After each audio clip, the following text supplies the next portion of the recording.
जय हिंद साथियों, आप सभी को मेरा प्यार भरा नमस्कार। मैं मुकेश यादव, मैथ टारगेट से, और आज हम लोग पढ़ेंगे कक्षा 9th की मैथ, जिससे पहला चैप्टर पढ़ेंगे। पहले चैप्टर का नाम है संख्या पद्धति। तो सबसे पहले हम समझेंगे संख्या के बारे में। बच्चे, यदि हम बात करें संख्या के बारे में तो संख्याएं दो प्रकार की होती हैं। कितने प्रकार की होती हैं? दो प्रकार की। एक हमारी होती है वास्तविक संख्याएं,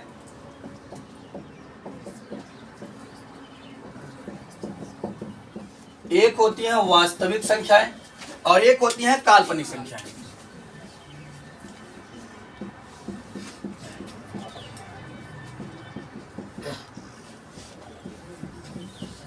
संख्याएं हमारी दो प्रकार की होती हैं, एक वास्तविक और एक काल्पनिक। तो चलिए समझते हैं। अगर बात करें हम वास्तविक के अंतर्गत, तो हमारा जो पहला होता है वो होता है प्राकृतिक संख्याएं। क्या होती हैं? प्राकृतिक संख्याएं।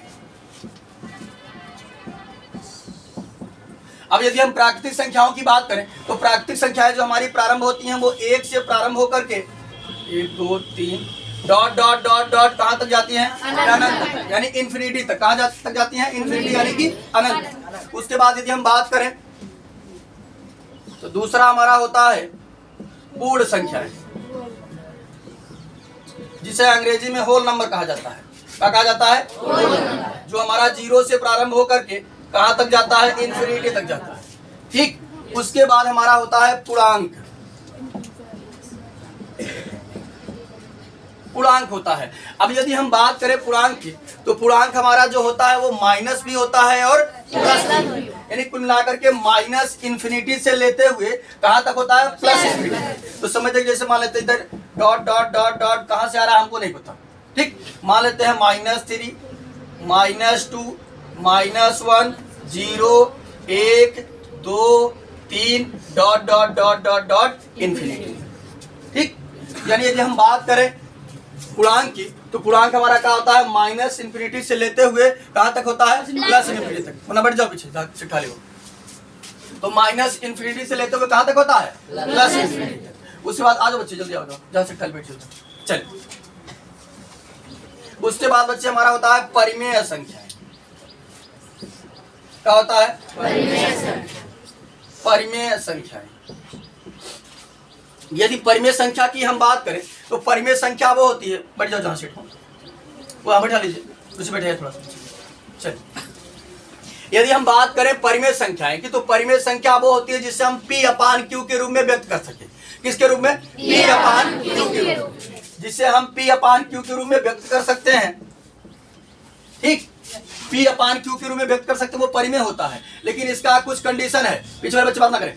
लेकिन इसका कुछ कंडीशन है। कंडीशन ये है कि P और Q ये दोनों के दोनों पूर्णांक होने चाहिए। क्या होने चाहिए? पूर्णांक होने चाहिए।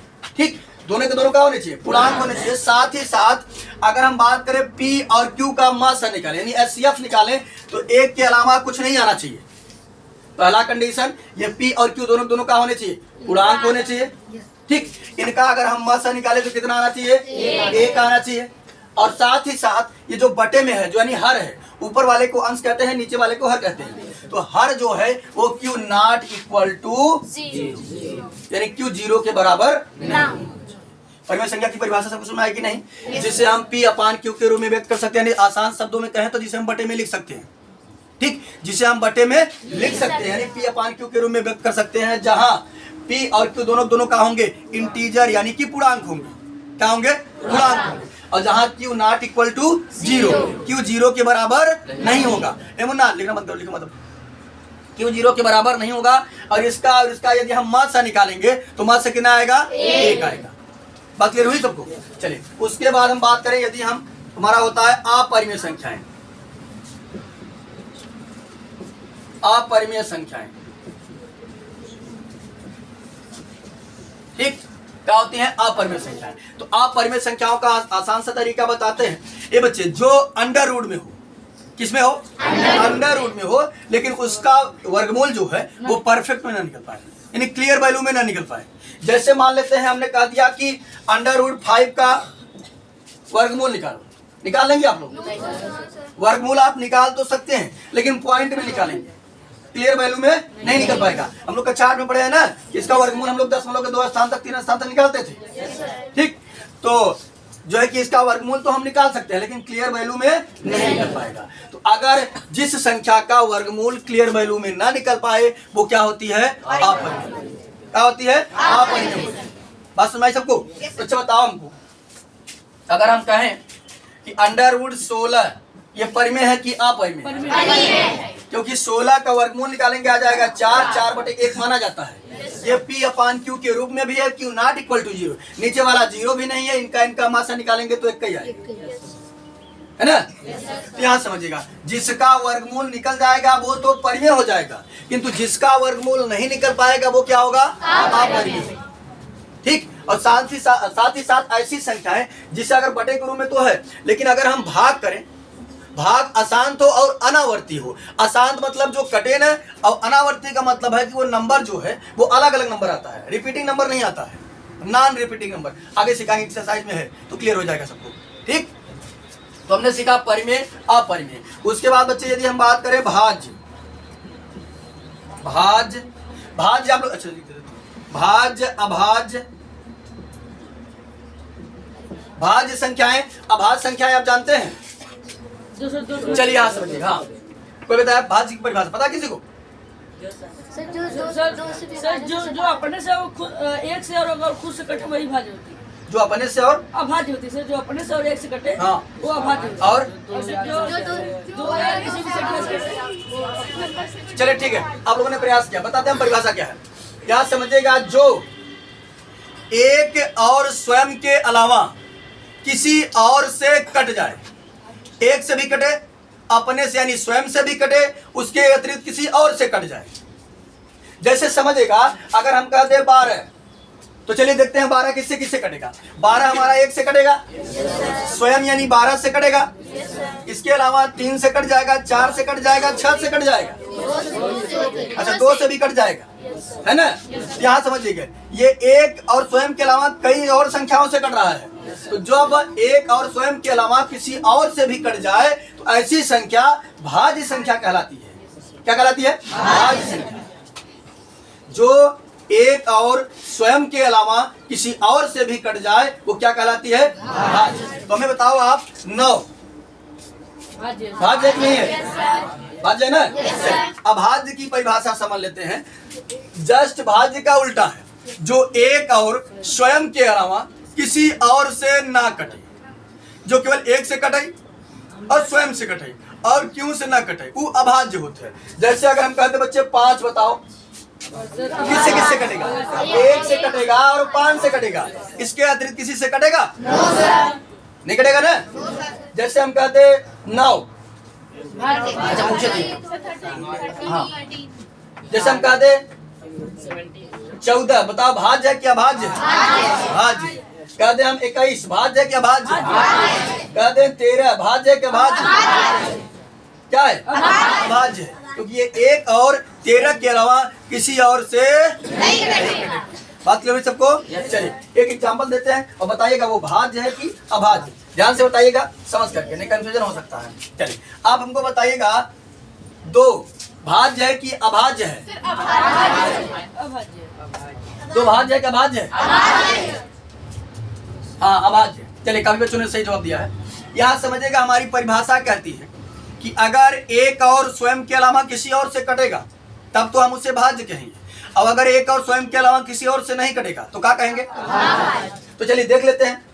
ये पहली बात तो एक से कट जाएगा, स्वयं यानी 2 से कट जाएगा, उसके बाद किससे कटेगा बताइए? कटेगा किसी से? तो ये एक और स्वयं से ना कट रहा है, ये क्या होगा? ये बच्चे जानते रहिएगा, बहुत इंपॉर्टेंट क्वेश्चन ये संख्या है। कभी कभी आपसे पूछ लेगा कि सबसे छोटी अभाज्य संख्या, तो 2 है। सबसे छोटी अभाज्य संख्या क्या है? 2। अब कहेगा सबसे छोटी समअभाज्य संख्या, तो क्या है? ये देखिए, ये सम भी है तब पर भी अभाज्य है। ये याद रखिएगा, जितनी सम संख्याएं होती हैं 2 को छोड़ करके वो सब के सब भाज्य होती हैं। 2 को छोड़ करके जितनी भी जो कि सम संख्याएं होती हैं सबकी सब क्या होती हैं? भाज्य होती हैं। नहीं आप देख लीजिए, कोई संख्या उठा लीजिए, मान लो तुमने 4 उठा लिया, क्या है ये? मान लो तुमने 20 उठा लिया, क्या है ये? 16 हो गया, 18 हो गया, क्या है ये? यानी जितनी भी सम संख्याएं हैं सबकी सब क्या होती हैं? भाज्य होती हैं। बस किसे छोड़कर? 2 को छोड़कर। दो एक ऐसी संख्या है जो सम होते हुए भी क्या है, अभाज्य। ठीक, सम होते हुए भी क्या है, अभाज्य। सर, अगर यहाँ पर एक भी होगा तो एक भी इसको एक खुद से और दूसरे नहीं, एक काउंट नहीं किया जाएगा, एक नहीं काउंट किया जाएगा, क्योंकि ये एक भी वही है, स्वयं भी वही है, इसलिए एक को भाज्य और अभाज्य में इनका जो कि शामिल नहीं होगा। बात समझ में? क्या समझिएगा? जब पूछेगा सबसे छोटी अभाज्य संख्या तो क्या बताएंगे आप? 2। सबसे छोटी सम अभाज्य संख्या क्या बताएंगे आप? 2। ठीक, और सम अभाज्य संख्या क्या बताएंगे? 2। अगर एक पूछ ले सबसे छोटी विषम अभाज्य संख्या, तब क्या होगी? 3 होगी, क्योंकि विषम का नाम ले रहा है। विषम क्या होगी? 3। बस समझ क्लियर हुआ सबको? भाज्य अभाज्य क्लियर हो गया कि नहीं? उसके बाद आप समझिएगा सम विषम तो जानते ही हैं, सम संख्याएं, सम संख्याएं। उसके बाद यदि बात करें हम तो विषम संख्याएं,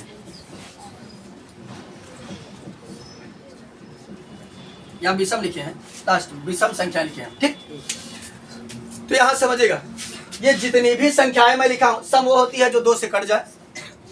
ऐसी संख्याएं जो 2 से कट जाती है वो क्या कहलाती है? सम संख्या कहलाती है। और ऐसी संख्याएं जो 2 से विभाज्य ना हो, यानी 2 से ना कटे, वो क्या कहलाती है?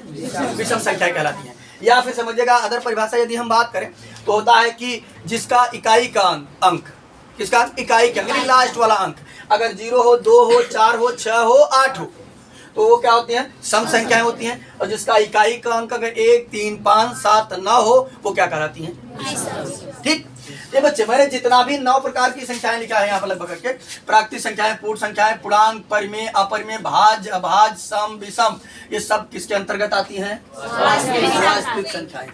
किसके अंतर्गत? ये सब की सब संख्याएं क्या हैं? वास्तविक। इन सभी की परिभाषा मैं एक बार फिर से बताता हूँ, फिर आप समझ लीजिएगा। प्राकृतिक संख्याओं की यदि हम बात करें तो प्राकृतिक संख्याएं हमारी जो है वो कहाँ से प्रारंभ होती हैं बच्चे? 1 से प्रारंभ होकर कहाँ तक जाती हैं?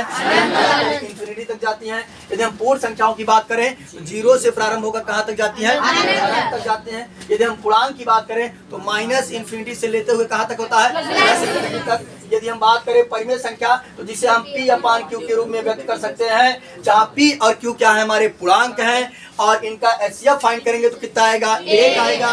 और जहाँ Q नॉट इक्वल टू क्या होना चाहिए? 0 होना चाहिए। ठीक, यानी Q हमारा जो है, यानी जो हर है वो 0 नहीं होना चाहिए। अगर पूछ ले हम ये बताओ 4/0 ये परिमेय है? क्योंकि 0 तो मना कर रहा है वो, है ना? चलिए आगे समझते हैं। आप परिमेय संख्या की यदि परिभाषा की बात करें तो ऐसी संख्याएं जिसे हम P/Q के रूप में व्यक्त नहीं कर सकते। P/Q के रूप में अगर व्यक्त नहीं कर सकते तो वो संख्याएं क्या कहलाएंगी? परिमेय संख्याएं कहलाएंगी। हमने इसका तरीका बताया कि यदि अगर संख्याएं हैं जो अंडर रूट में है, जिनका वर्गमूल नहीं निकल पा रहा है, वो क्या कहलाती हैं? अपरिमेय। ठीक, उसके बाद समझिएगा भाज्य संख्या हमने परिभाषा बताया जो एक और स्वयं के अलावा किसी और से कट जाए, जो एक और स्वयं के अलावा किसी और से कट जाए, वो क्या कहलाती हैं? भाज्य संख्याएं। अपने आसान भाषा में याद करें, चाहते याद करें कि जो क्यों और से कट जाए। एक शब्द में अगर याद करना है तो आप याद करिएगा कि ऐसा संख्या जो क्यों और से कट जाए वो क्या कहलाती है? भाज्य। और जो क्यों और से ना कटे वो क्या कहलाती है? समझ रहे सबको? जो एक और स्वयं के अलावा किसी और से कट जाए वो क्या होती है? भाज्य। जो एक और स्वयं के अलावा किसी और से ना कटे वो सम संख्या वो होती है जो 2 से कट जाए, और विषम संख्याएं वो होती है जो 2 से ना कटे। ये बच्चे अब आपके जो कि चैप्टर में एक्सरसाइज में पूछेगा कि प्रत्येक पूर्ण संख्या ये होती है, वो होती है कि नहीं, इसके समझिएगा ध्यान से। हम इसको डिब्बा बना दे रहे हैं, आप डिब्बे के माध्यम से आसानी से प्रश्न समझ सकते हैं। चलिए हम यहाँ समझाते हैं। ये बच्चे ये हमारा कहाँ से प्रारंभ हो रहा है? 1 से प्रारंभ होकर के अनंत तक जा रहा है। हमने इसके लिए एक डिब्बा बनाया। ठीक, अब बताइए पूर्ण संख्या हमारा 0 से प्रारंभ होकर अनंत तक जा रहा है, तो इसका जो डिब्बा बनेगा इससे छोटा बनेगा, इससे बड़ा बनेगा। कैसे बड़ा बनेगा? क्योंकि इसमें एक ज्यादा है ना? इसका डिब्बा क्या होगा? इससे थोड़ा सा बड़ा होगा। अब यदि मैं बात करूं पूर्णांक की, अभी हमने इसमें देखा प्राकृतिक में और पूर्ण में, इसमें सब पॉजिटिव संख्या थे, है ना? सबके सब क्या थे? पॉजिटिव थे। इसमें तो निगेटिव और पॉजिटिव दोनों हैं, ऋणात्मक और धनात्मक दोनों हैं। इसका डिब्बा इन दोनों से क्या बनेगा? बड़ा बनेगा, है ना?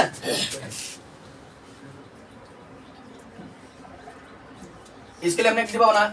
ये बच्चे अब परिमेय संख्या की यदि हम बात करें तो परिमेय संख्या धनात्मक भी होती है, ऋणात्मक भी होती है, सीधे नंबर भी होते हैं, बटे में भी होते हैं। जैसे मान लेते हैं 3/2 भी परिमेय संख्या है, ठीक, 8 भी है और √16 भी है, क्योंकि 16 का वर्गमूल कितना हो जाएगा, 4 हो जाएगा। माइनस का 4/3 भी है, यानी इसमें प्लस का भी है, माइनस का भी है, रूट का भी है। इसका डिब्बा तो सबसे बड़ा ना बनेगा, इसमें तो और बहुत ढेर सारे नंबर आ रहे हैं। पीछे वाला को दिख रहा है कि नहीं बच्चे?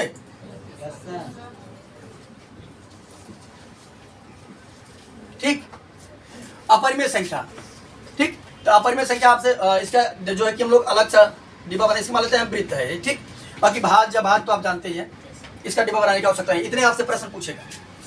चलिए आप सोचिए, अगर जो डिब्बा जिसमें रखा जा सकता है, जैसे अगर हम पूछें कि बताओ क्या प्रत्येक प्राकृतिक संख्या, यानी जितनी भी प्राकृतिक संख्या है, क्या प्रत्येक प्राकृतिक संख्या पूर्ण संख्या हो सकती है? चलिए समझिएगा, जब मैंने पूछा कि प्रत्येक यानी जितना बा उतना पूरा पूरा, प्रत्येक प्राकृतिक संख्या पूर्ण संख्या हो सकती है, तो हमने देखा कि प्राकृतिक संख्या वाला डिब्बा जो है इसमें रखा जा सकता है कि नहीं, ये वाला डिब्बा इसमें रखा जा सकता है। तो प्रत्येक प्राकृतिक संख्या पूर्ण संख्या हो सकती है, हो सकती नहीं हो सकती। उसके बाद अगर हम पूछें कि प्रत्येक पूर्ण संख्या क्या पूर्णांक हो सकती है, ये वाला डिब्बा ये आसानी से रखा जा सकता है। क्या प्रत्येक पूर्णांक परिमेय संख्या हो सकती है? हो सकती है ना। चलिए अब हमारे प्रश्नों का जवाब दीजिएगा, क्या प्रत्येक पूर्णांक प्राकृतिक संख्या हो सकता है? नहीं हो सकता, क्योंकि ये वाला डिब्बा इसमें तो आएगा ही, रखा ही नहीं जा सकता। तो प्रत्येक पूर्णांक जो है वो प्राकृतिक संख्या नहीं हो सकता। अगर हम पूछें कि बताइए क्या प्रत्येक परिमेय संख्याएं जो हैं वो पूर्ण संख्याएं हो सकती हैं, क्योंकि ये वाला डिब्बा यहाँ नहीं रखा जा सकता। अगर हम आपसे पूछें कि प्रत्येक प्राकृतिक संख्याएं क्या जो कि परिमेय संख्या हो सकती है, क्योंकि ये वाला डिब्बा इसमें रखा जा सकता है। तो आप इस डिब्बे के माध्यम से आसानी से जवाब दे सकते हैं, आपको कभी कंफ्यूजन नहीं होगा। आपके एक्सरसाइज में ऐसे ही प्रश्न पूछा जाएगा। बात समझ आई? ये तो हमने बच्चे, ये हमने जितनी प्रकार की संख्या बताई सबकी सब क्या है, वास्तविक संख्या है। क्या है? वास्तविक संख्या। ठीक, अब समझिएगा आगे ध्यान से। काल्पनिक संख्या की यदि हम बात करें, इसको थोड़ा सा डिब्बा इरेज कर देते हैं हम, नहीं तो इसको इधर लिख देते हैं। काल्पनिक संख्याओं की यदि बच्चे हम बात करें,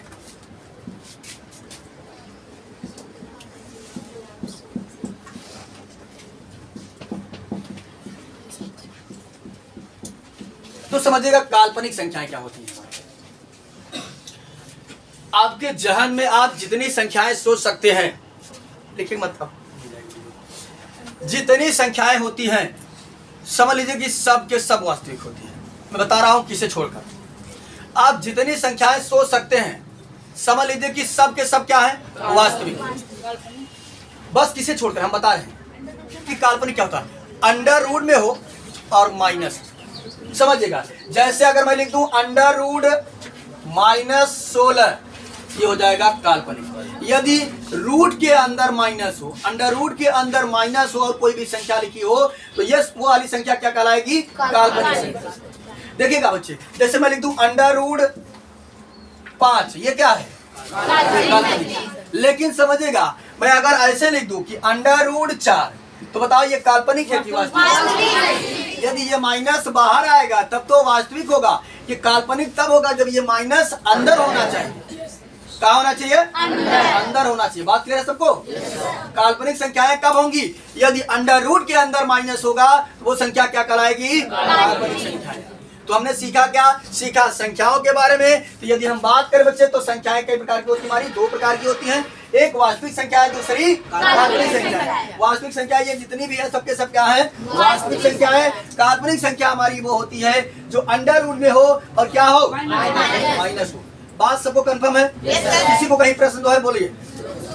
किसी को कहीं डाउट? क्लियर है सबको? तो हमने सीखा कि बच्चे आज संख्याओं के बारे में, जैसा कि हमारे चैप्टर का नाम था संख्या पद्धति। इस चैप्टर में हम जो भी पढ़ेंगे वो संख्या से रिलेटेड पढ़ेंगे। ठीक, किससे पढ़ेंगे, संख्या से रिलेटेड। आपका एक्सरसाइज 1.1 का जो भी बेसिक था उस बेसिक को आज हम लोगों ने कवर किया है, और कल की क्लास में हम लोग करेंगे एक्सरसाइज 1.1। अभी तो 2 कहाँ पढ़े, तो 1.1 ही पढ़ेंगे। अभी तो उसका हमने बेसिक सीखा, क्योंकि जब ये बेसिक नहीं पता होगा तो हम सवाल नहीं लगा पाएंगे। तो आज हमने इसका सीखा बेसिक, जिसमें मैं सीखा संख्याओं के बारे में। संख्याएं कितनी प्रकार की होती हैं? 2 प्रकार की, वास्तविक संख्याएं और काल्पनिक संख्याएं। ठीक। और वास्तविक संख्या के अंतर्गत हमने सीखा कि ये जितनी भी संख्याएं हमने लिखा है सबके सब क्या है? वास्तविक के जैसे प्राकृतिक संख्याएं, पूर्ण संख्याएं, पूर्णांक, परिमेय, अपरिमेय, भाज्य, अभाज्य, सम, विषम। और काल्पनिक संख्या की यदि हम बात करें तो अंडर रूट में हो और माइनस हो, ऐसी संख्याएं हमारी जो होती हैं काल्पनिक संख्याएं होती हैं। ठीक। तो इस वीडियो में जो हम लोग इतना ही कवर करते हैं, बाकी नेक्स्ट वीडियो में हम लोग क्या काम करेंगे? एक्सरसाइज 1.1 को कवर करेंगे। वीडियो बंद कर दीजिए।